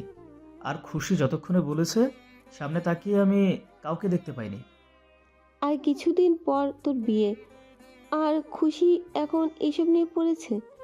কি করব, মেয়েটাকে নিয়ে বোঝাতে পারছি না। তুমি চিন্তা করো না আম্মু, খুশির কথা যদি সত্যি হয়, বাবু ভাই পৃথিবীর যেখানেই থাকুক আমি তাকে খুঁজে বের করবই। আচ্ছা, এসব বাদ দে এখন। বিয়ের কাজ সুন্দর করে শেষ কর আগে, পরে দেখা যাবে। আমি গিয়ে কি করব? তুমি গিয়ে মজা করো। ভাইয়া, আর কিছুদিন পর আমার বেস্ট ফ্রেন্ডের সোয়ার বিয়ে, তুমি আমার সাথে যাবে। তুমি তো ভালো করে জানো, তুমি না গেলে আমাকে একা আব্বু আম্মু যেতে দিবে না কখনো। কবে বিয়ে তোমার বান্ধবীর? আগামী শুক্রবার। আমরা গায়ে হলুদের দিন বিকেলে যাব। আর মজার বিষয় কি জানো, ছেলে মেয়ে দুজনের গায়ে হলুদে হবে ছেলের বাসায়। আচ্ছা ঠিক আছে, আমি আব্বু আম্মুর সাথে কথা বলছি। তুমি গিয়ে এখন পড়তে বসো। আমার লক্ষ্মী ভাইয়া। বলেই নীরা আমার গাল টেনে হাসতে হাসতে চলে যায়। আমি গিয়ে আব্বু আম্মুর সাথে কথা বলি। আব্বু আম্মু বলে আমি সাথে গেলে কোনো সমস্যা নেই। দেখতে দেখতে চলে আসে গায়ে হলুদের দিন। নীরাকে নিয়ে আমি বাসা থেকে বের হয়ে গাড়ি নিয়ে রওনা দেই। ছোঁয়া আর রকি ভাইয়ার গায়ে হলুদ একসাথেই হচ্ছে। অনেক লোকজন এসেছে। ছোঁয়া বলেছে ওর কোনো এক বান্ধবী আসবে, সে নাকি আবার ওর বেস্ট ফ্রেন্ড। আম্মু আমাকে ডাকায় আমি আম্মুর কাছে চলে আসি। ভিতরে কি কাজ আছে তার জন্য ভিতরে যেতে বলছে। নীরার বান্ধবী গায়ে হলুদে এসেছি মাত্র। গেটের বাম পাশে একটা বোর্ডের দিকে তাকাতেই বুকের ভিতর ধুক করে ওঠে। সেখানে লেখা রকি ছোঁয়ার শুভ বিবাহ। পরে আবার মনে হলো পৃথিবীতে রকি নামে কি শুধু একজনই আছে নাকি? ওইদিকে তাকে কি এত ভাবছো ভাইয়া? আর তেমন কিছু না।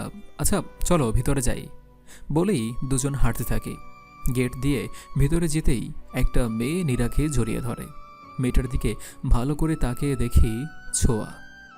ছোঁয়ার সাথে কুশল বিনিময় করে। ছোঁয়া বলে ভিতরে আসতে। ছোঁয়ার সাথে ভিতরে চলে আসি। একটা রুমে নিয়ে এসে বলে, ভাইয়া আপনি এখানে রেস্ট করুন, আমি নীরাকে নিয়ে যাচ্ছি। আর কিছু লাগলে আমাকে কল করবেন। আমারও এসব হইচই আর ভালো লাগে না। সোফায় বসে পকেট থেকে মোবাইলটা বের করে কানে ইয়ারফোন দিয়ে গান ছেড়ে চোখ বন্ধ করে থাকি। ছোঁয়া একটা মেয়েকে নিয়ে এসে বলে এটা ওর বেস্ট ফ্রেন্ড নীরা। কেমন আছো তুমি? ভালো আছে আপু, আপনি কেমন আছেন? আমিও ভালো আছি। তোমাকে কোথায় যেন দেখেছি বলে মনে হচ্ছে। আমার কাছেও কেন জানি মনে হচ্ছে আমি আপনাকে কোথাও দেখেছি, কিন্তু মনে করতে পারছি না। আমার কাছে মনে হচ্ছে আমি তোমাকে গতকালকেই কোথাও দেখেছি। তুমি কি কালকে শপিংয়ে এসেছিলে নাকি এখানে? আপু, আমার ভাইয়ের সাথে এখানে এসেছিলাম। তোমার সাথে তোমার ভাইয়া ছিল? আচ্ছা, তোমার ভাইয়ার নাম কি বাবু? না আপু, আমার ভাইয়ের নাম সাগর। ভাইয়া তো আমার সাথে এসেছে। সাগর নামটা শুনে আর কোনো কিছু জিজ্ঞেস করতে ইচ্ছে হলো না। আমি কাজের বাহানা দিয়ে অন্য কোথাও চলে আসি। হঠাৎ আম্মু কোথা থেকে এসে বলে, কি রে, তোকে খুব অস্থির লাগছে, কিছু হয়েছে? কই না তো আম্মু, কি হবে? ছোঁয়ার বান্ধবীর সাথে পরিচয় করিয়ে দিল। তুমি এখানে কেন? ভাইয়া কি রেডি হয়েছে? আর রেডি হবে, সোয়ার বান্ধবীরা ওকে নিয়ে দোকানে গেছে। আচ্ছা, আমি দেখছি, তুমি এইদিকে দেখো। বলেই আমি বাহিরে এসে ভাইয়াকে খুঁজতে থাকি। ভাইয়া, তুমি এখনো এখানে বসে আছো? গায়ে হলুদের অনুষ্ঠান শুরু হয়ে গেছে তো, চলো আমার সাথে। তুমি সেই যে আমাকে রেখে গেলে আর আসছো আমার কাছে। আর আমি তো এখানে কাউকে চিনি না, তাই ইচ্ছে করেই বাইরে যাইনি। আচ্ছা, এখন চলো বাহিরে আমার সাথে। নীরার সাথে বাহিরে চলে আসি। নীরা কিছু মেয়ের সাথে চলে যায়। আমি এক পাশে দাঁড়িয়ে স্টেজের দিকে তাকাতেই আমার চোখ আকাশে। এ তো রকি। তার মানে আজ আমার রকির গায়ে হলুদ। সামনে যেতে নিয়েও কোনো একটা বাধা এসে পা থামিয়ে দেয়। চোখের কোণে পানি চিকচিক করছে। হঠাৎ কাঁধে কারো হাত পড়তেই পিছনে তাকিয়ে যাকে দেখি, আমি আমার নিজের চোখকেই বিশ্বাস করতে পারছি না। আমার সামনে দাঁড়িয়ে আছে। কে দাঁড়িয়ে আছে আমার সামনে জানতে হলে চোখের বালি অফিসিয়াল ইউটিউব চ্যানেলটি এখনই সাবস্ক্রাইব করে নিন। রহস্য খোলাসা হচ্ছে খুব তাড়াতাড়ি। বাবু কেন সাগর হয়ে গেল জানতে পারবেন পরের পর্বেই। বাবু, তুমি বেঁচে আছো? আমি কখনো মন থেকে বিশ্বাস করতে পারিনি তুমি বেঁচে নেই। কোথায় ছিলে এতদিন তুমি? আর কেন আমাদের কাছে আসোনি? আমি ভাইয়া আম্মুকে বলেছি তুমি বেঁচে আছো, তারা আমার কথা বিশ্বাস করে না। আমি রকির গায়ে হলুদের অনুষ্ঠানে একপাশে দাঁড়িয়েছিলাম। কাঁধে কারো হাতের স্পর্শ পেয়ে পিছনে তাকিয়ে দেখি খুশি। আর তারপর খুশির তো এত প্রশ্ন। খুশির চেঁচামেচি শুনে সবার নজর আমার দিকে। রকি স্টেজ থেকে নেমে দৌড়ে আমার কাছে আসে। খুশির আব্বু আম্মু আমাদের সামনে আসে। নীরা এসে বোঝার চেষ্টা করছে কি হচ্ছে এখানে। সবাই ভূত দেখার মতো তাকিয়ে আছে আমার দিকে। ভাই, তুমি বেঁচে আছো? খুশি, তোর কথা সত্যি হয়েছে। আমাদের বাবু ভাই বেঁচে আছে। আমি তোমাদের বলেছিলাম না আমার বাবু বেঁচে আছে? তোমরা তো আমার কথা বিশ্বাস করতে চাওনি। এখন দেখো আমি ঠিকই বলেছিলাম। ভাই, তুমি কিছু বলছো না কেন? এতদিন কেন আমাদের কাছে আসোনি? বাবুকে? ও আমার ভাইয়া, আমার সাগর ভাইয়া। তুমি ভুল করছো। ওর নাম সাগর না, ওর নাম বাবু। আর তুমি ওকে ভাইয়া বলছো কেন?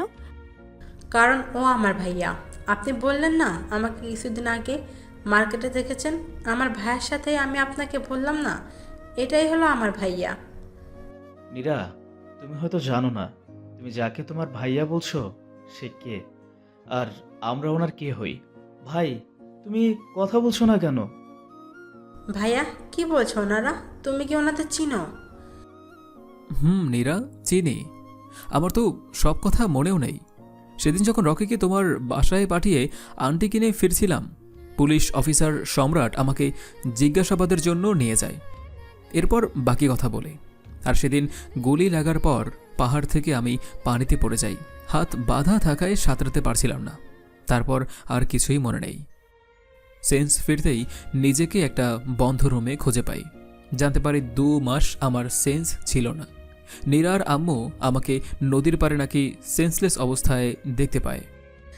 একদিন ভোরে আমি আর আম্মু হাঁটতে বের হয়েছিলাম। হঠাৎ কাউকে নদীর পাড়ে পড়ে থাকতে দেখে কাছে যাই।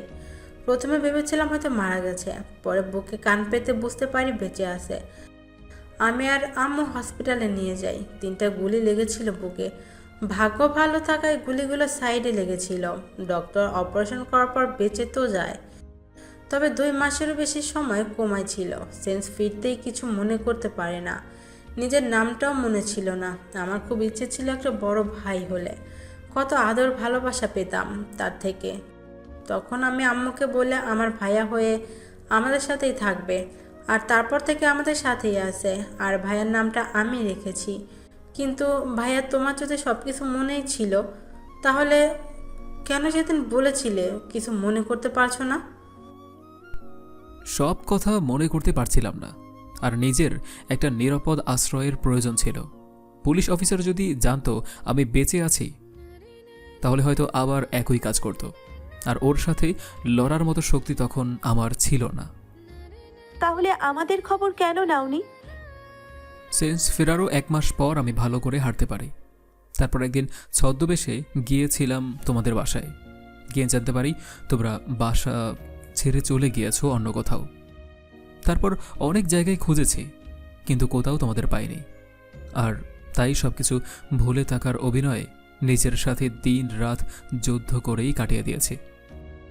আর কেউ কিছু বলবে তার আগেই খুশি আমাকে শক্ত করে জড়িয়ে ধরে বাচ্চাদের মতো কান্না শুরু করে দেয়।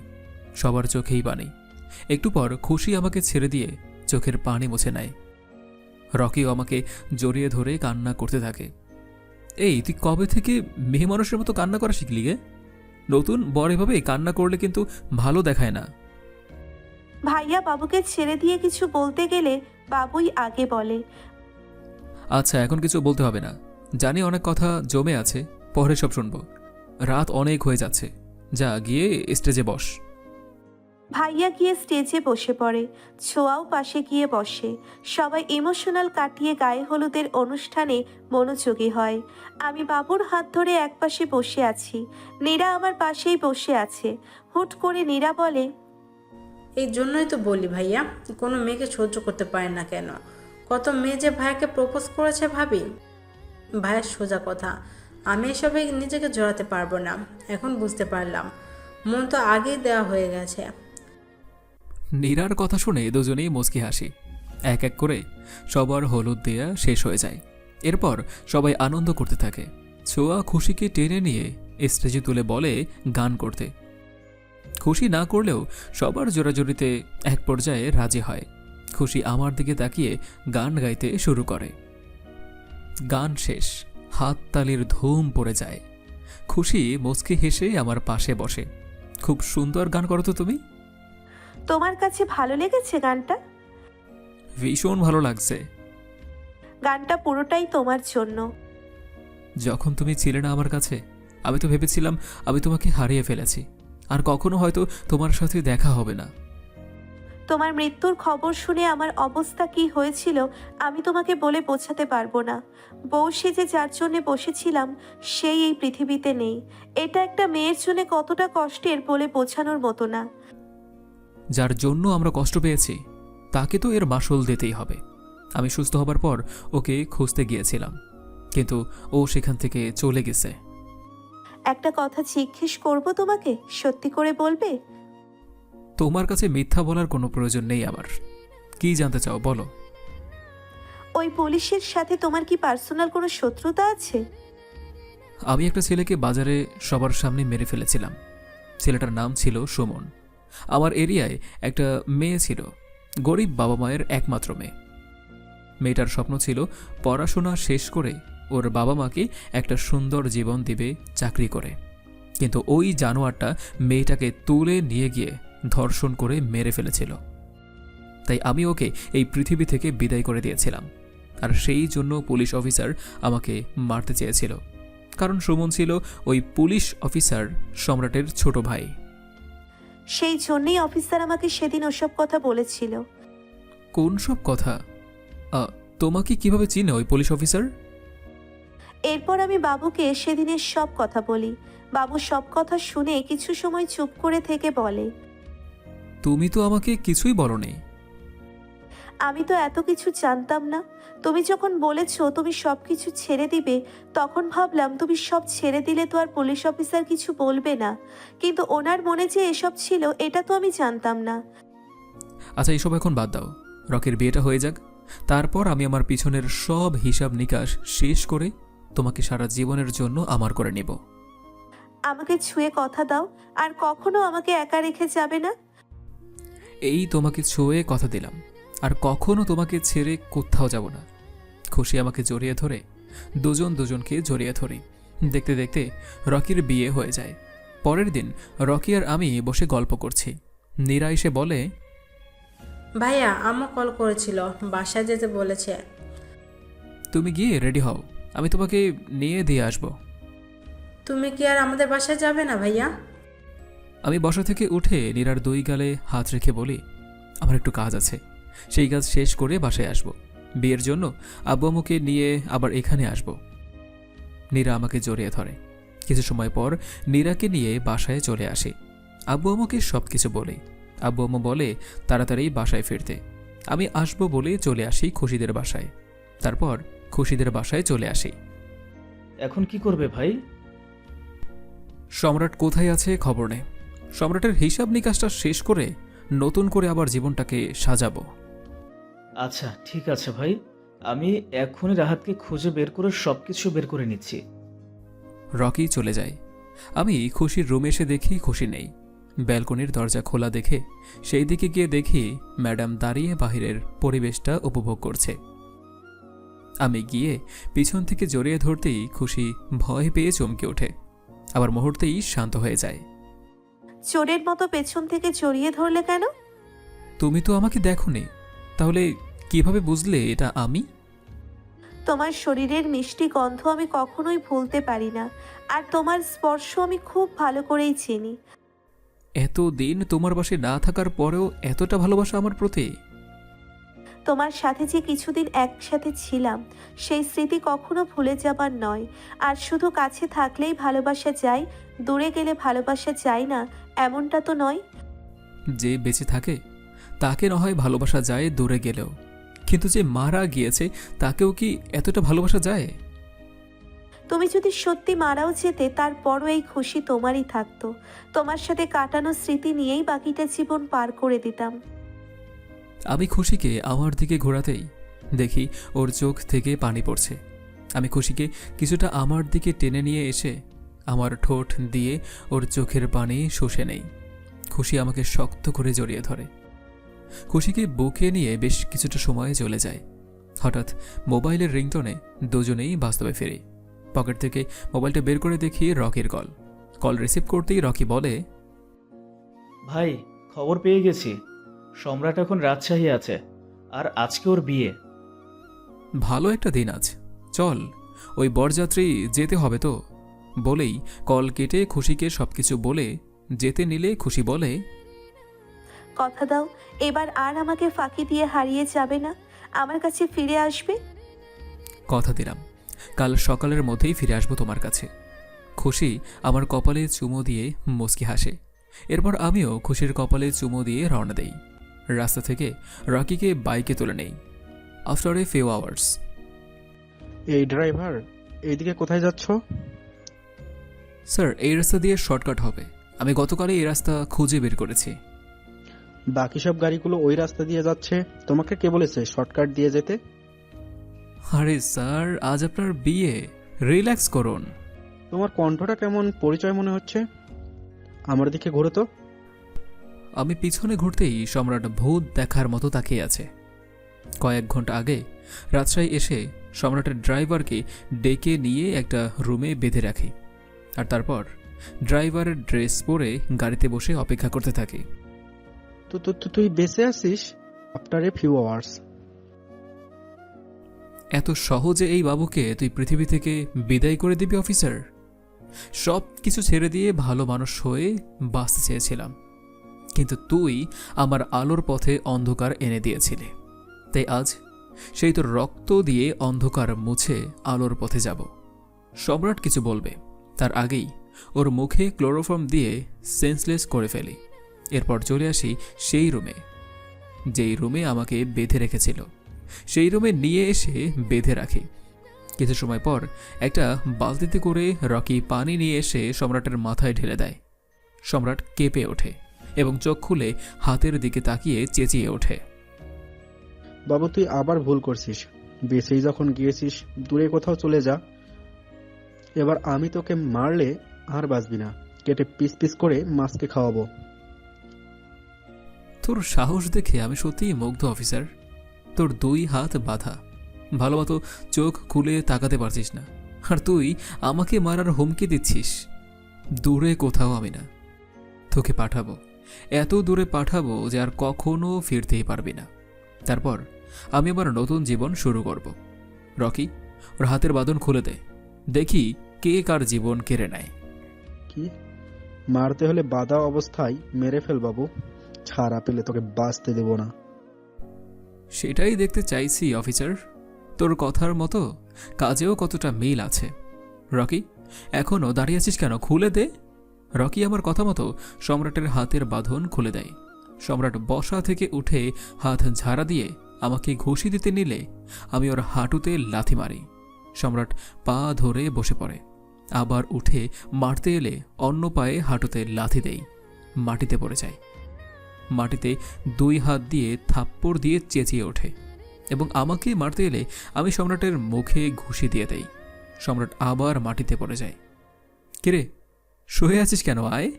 শোয়া থেকে উঠে মারতে এলে আমি সম্রাটের হাতের কনিতে ঘুষি দিয়ে দেই, আর হাত ধরে চিৎকার করতে থাকে।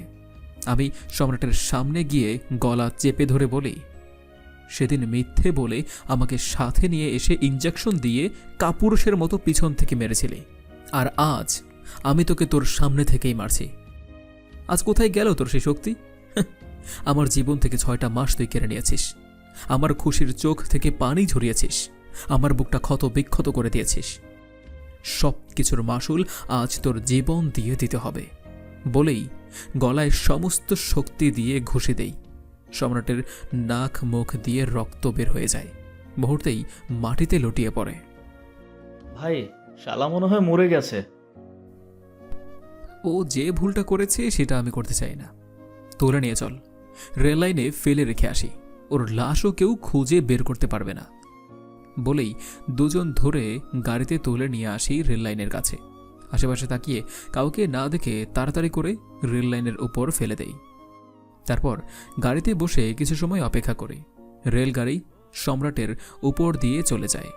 দুজন মুচকি হেসে গাড়ি স্টার্ট দিয়ে ড্রাইভ করতে থাকে। ভাই, আমার বোনকে আবার বিয়েটা করে ফেলো, সকল ঝামেলা তো আবার শেষ। তোর বোন মানে? তোর আবার বোন আসলো কোথা থেকে? আর আমি তো খুশিকে ভালোবাসি। তুমি চলে যাবার পর আমি খুশিদের বাসায় থেকে যাই, পরে ধীরে ধীরে খুশির বড় ভাই হয়ে যাই। ওর আব্বু আম্মুকে আমিও আব্বু আম্মু ডাকতে থাকি। ঠিক আছে, আমি কালকে গিয়ে আব্বু আম্মু আর নীরাকে নিয়ে এসে শুভ কাজটা সেরে নেব। আরও টুকটাক কথা বলতে বলতে বাসায় চলে আসি। বাসায় এসে ফ্রেশ হয়ে চেঞ্জ করে একটা শান্তিতে ঘুম দেই। বাবু বাসায় আসার পর কথা হয়নি, কি হলো কিছুই শুনতে পারলাম না। রকি ভাইয়ার রুমের দরজায় নক করে ভাইয়াকে বাহিরে আসতে বলি। ভাইয়ার সাথে কথা বলে সবকিছু জানতে পারি। কয়েক ঘন্টা পর টিভিতে নিউজ আসে, রেল লাইনে ট্রেন দুর্ঘটনায় পুলিশ অফিসার সম্রাটের মৃত্যু। মুচকি হেসে পিছনে ঘুরতেই দেখি বাবু দাঁড়িয়ে আছে। কি ম্যাডাম মুস্কি মুস্কি হাসছে? নিউজটা দেখে সবকিছু তো এখন ঠিক হলো, তাহলে আমরা বিয়ে করছি কবে? কালকেই আব্বু আম্মুকে নিয়ে তোমাদের বাসায় আসব। যাদের জন্য মৃত্যু থেকে বেঁচে ফিরেছি তাদেরকে তো আর ভুলে যেতে পারি না নিজের ভালো সময়ে। তারপর আমরা বিয়ে করে নেব। আবার আগের বাড়ির মতো ফাঁকি দিবে না তো? সব কিছু তোমাকে সাথে নিয়েই কিনে নেব, তারপর ঘরে বসে বিয়ে করে নেব। আমি মুচকি হেসে বাবুকে জড়িয়ে ধরি, বাবুও আমাকে জড়িয়ে ধরে। কিছু সময় পর বাবুর মোবাইল বেজে ওঠে। মোবাইল পকেট থেকে বের করতেই লেখা দেখি নীরা। আমি তোমার কথাই বলছিলাম আপনি। কেমন আছো তুমি? আর আব্বু আম্মু কেমন আছে? আমরা সবাই ভালো আছি ভাইয়া, তুমি ভাবে কেমন আছো? আমরাও ভালো আছি। কাল আমি আসছি তোমাদের নিয়ে আসতে। আব্বু আম্মুকেও তো খুশির কথা বলতে হবে। আমিও কিন্তু যাব ভাই।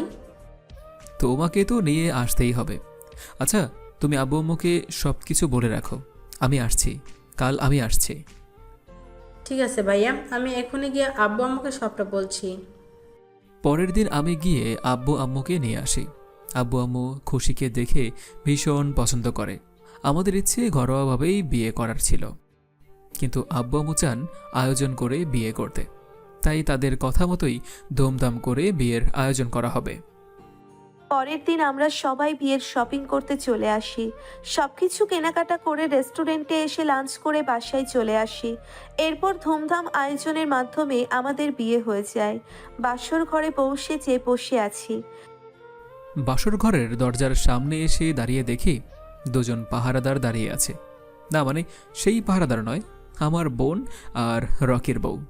বাহ, আমার বউকে তোমরা পাহারা দিচ্ছ দেখে খুব ভালো লাগলো।